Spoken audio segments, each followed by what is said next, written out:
অৱশেষত কোটি কোটি মুছলমান সকলৰ বাবে আহিল এটা ভাল খবৰ।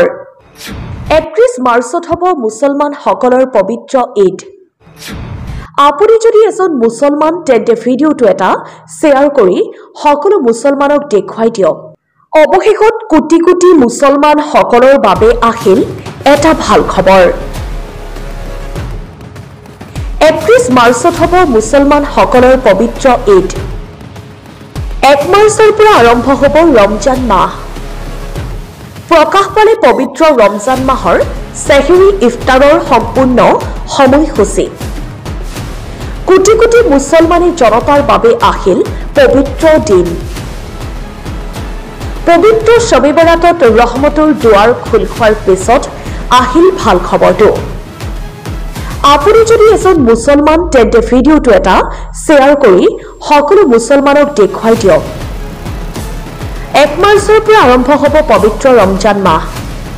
প্ৰকাশ পালে পবিত্ৰ ৰমজান মাহৰ চেহৰী ইফতাৰৰ সম্পূৰ্ণ সময়সূচী। 2 মাৰ্চত হ'ব প্ৰথমটো ৰোজা। 1 মাৰ্চৰ পুৱতি নিশা খাব লাগিব চেহৰী। চেহৰীৰ শেষ সময় পুৱতি নিশা 4:30 বজাত। 2 মাৰ্চত সন্ধিয়া ইফতাৰৰ সময় 5:25। 30 মাৰ্চত পালন কৰা হ'ব অন্তিমটো ৰোজা। 31 মাৰ্চত বিশ্বজুৰি পালন হ'ব পবিত্ৰ ঈদ।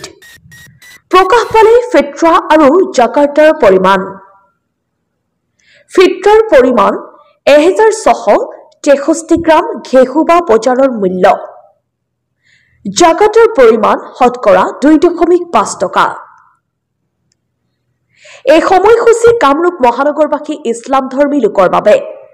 ঠিক একেই সময়সূচীত 1 মিনিট পিছত নলবাৰীত, 2 মিনিট পিছত বৰপেটাবাসীয়ে পালন কৰিব লাগিব নিয়ম। কোটি কোটি মুছলমান জনতাৰ বাবে আহিল এই পবিত্ৰ দিন।